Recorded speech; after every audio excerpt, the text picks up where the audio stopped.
आदाब दोस्तों, मैं हूं इम्तियाज़ मुग़ल और आज हम बात करेंगे डॉक्टर राजेंद्र प्रसाद की ज़िंदगी और उनकी खिदमात हिंदुस्तान के लिए।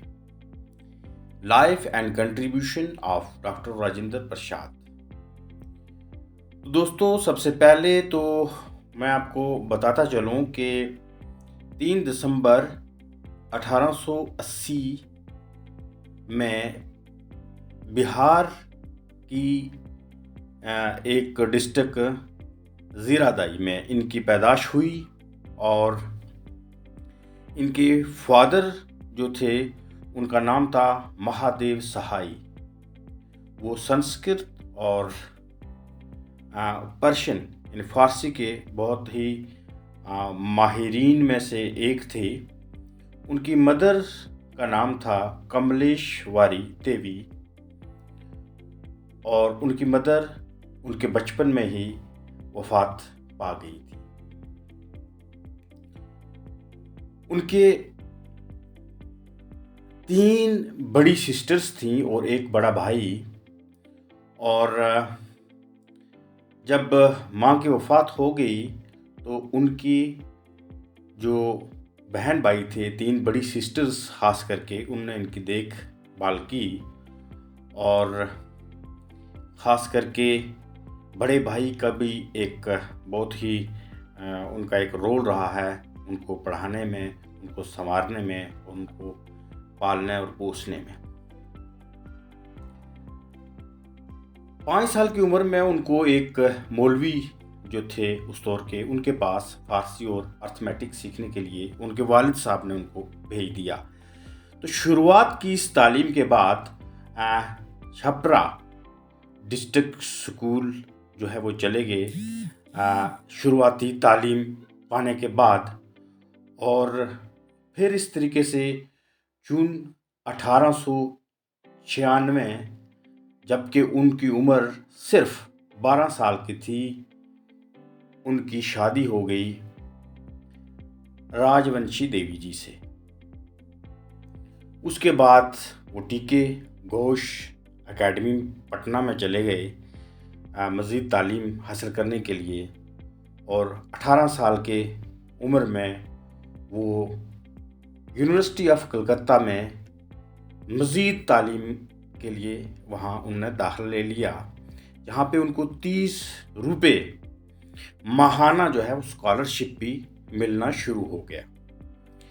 तो दोस्तों 1902 में उन्होंने एडमिशन ली प्रेसिडेंसी कॉलेज ऑफ कलकत्ता में, जहाँ से उन्होंने ग्रेजुएशन की। और यूनिवर्सिटी ऑफ कलकत्ता से ही एमए की इकोनॉमिक्स में। और इस तरीके से उन्होंने प्रोफेसर ऑफ इंग्लिश और प्रोफेसर ऑफ इकोनॉमिक्स मुख्तलिफ बिहार के या कलकत्ता के स्कूलों में जो है वो बतौर टीचर काम भी किया। तो दोस्तों इसके बाद उन्होंने रिपन कॉलेज ऑफ कलकत्ता, इसमें वो चले गए स्टडी के लिए। और 1909 ईस्वी में वो as a professor of economics भी वहाँ कलकत्ता सिटी ऑफ कॉलेज में रहे। इसी तरीके से दोस्तों 1915 में एमए इन लॉ पास किया और उनको जो है गोल्ड मेडल भी मिला। 1937 में उन्होंने पीएचडी की लॉ में। तो इसी तरीके से पीएचडी के बाद या शुरू में ही वो गांधी जी के विचारों से बड़ी मोहब्बत करते थे और गांधी जी भी उनको बहुत लाइक करते थे। तो पीएचडी के बाद 1916 में जब इंडियन नेशनल कांग्रेस की सेशन हुई, एक जो मीटिंग हुई, वहाँ पे गांधी जी से इनकी मुलाकात भी हुई। और मैं आपको बताता चलूँ कि जब ये एज ए लॉयर काम करते थे कोर्ट के अंदर, तो नॉन कोऑपरेशन मूवमेंट जो है उसी दौरान जो है वह शुरू हुआ। और नॉन कोऑपरेशन मूवमेंट के चलते इन्होंने अपनी वकालत जो है वो छोड़ दी और गांधी जी के साथ हो लिए। तो दोस्तों इसी तरीके से 1930 में उन्होंने उनको जो है वो गिरफ्तार किया गया जब सत्याग्रह, नमक सत्याग्रह का आंदोलन चल रहा था। और 1934 में वो जेल में ही थे, और जेल के से जब वो रिहा हुए तो बाहर उन्होंने बहुत सारे सोशल वर्क किए, लोगों की खिदमत की, और इस तरीके से उनको president of Indian national Congress जो है 1934-35 के बाद जो है वो सेलेक्ट किया गया। और फिर 1939 में वो दोबारा president of Congress, Indian national Congress बने, जब नेताजी सुभाष चंद्र बोस जी ने जो है रिज़ाइन पेश कर दिया था। तो दोस्तों, इस तरीके से डॉक्टर राजेंद्र प्रसाद साहब की कैसी जो वो एकेडमिक लाइफ जो है वो गुजरी है, आपको इससे पता ही चल रहा होगा कि किस तरीके से उन्होंने वतन की मोहब्बत और वतन की जो है इस वतन की जद्दोजहद में अपना हिस्सा लिया। तो दोस्तों, मैं आपको बताता चलूँ कि 1942 यानी 1942 में इन्होंने क्विट इंडिया मूवमेंट के अंदर जो है वो पार्टिसिपेशन की। उससे पहले नॉन कोऑपरेशन मूवमेंट में इन्होंने जो है अपना जॉब छोड़ दिया और गांधी जी के साथ हो लिए। तो इसी तरीके से जुलाई 1946 में ये सेलेक्ट हुए as a president of constituent assembly. और 26 जनवरी 1950 जब हमारा आइन बना, कॉन्स्टिट्यूएंट ऑफ इंडिपेंडेंट इंडिया बना, तो उस वक़्त इनको सिलेक्ट किया गया first president of India. He became president of India. तो 1957 यानी 1957 में दोबारा 2 मरतबा उनको जो है वो सिलेक्ट किया गया as a president of India.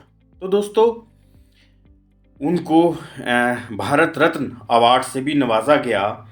और आखिरकार उन्होंने इतनी खिदमत के बाद, देश को तरक्की की राह पर चलाने के बाद और आज़ाद करवाने के बाद 1963 28 फरवरी में इस दुनिया को छोड़ दिया।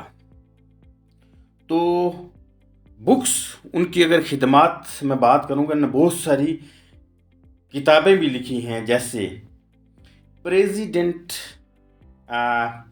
प्रेसिडेंट ऑफ कॉन्स्टिट्यूएंट असेंबली, ये उनकी एक किताब है। सत्याग्रह एट चंपारण, ये भी 1922 में उन्होंने लिखी थी। डिवीजन ऑफ इंडिया 1946 में उन्होंने लिखी।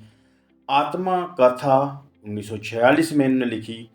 बापू के कदमों में 1954 में यानी 1954 में इन्होंने लिखी। सिंस इंडिपेंडेंस 1960 में यानी 1960 में इन्होंने लिखी। इसी तरीके से भारतीय शिक्षा भी इनकी एक किताब है। और at the feet of Mahatma Gandhi, ये भी इनकी एक किताब है।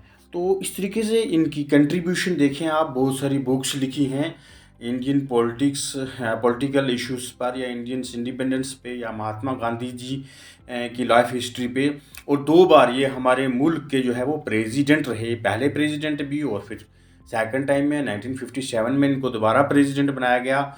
और इनकी सारी ज़िंदगी तालीम हासिल करने में, और आला से आला तालीम इन्होंने हासिल की। ये लॉ में जो है डॉक्टरेट की डिग्री उन्होंने हासिल की, PhD, he was PhD in law and MA economics. और फिर इन्होंने स्टेप बाय स्टेप जो है उस वक़्त की लोकल ज़बानें वगैरह सब सीखी।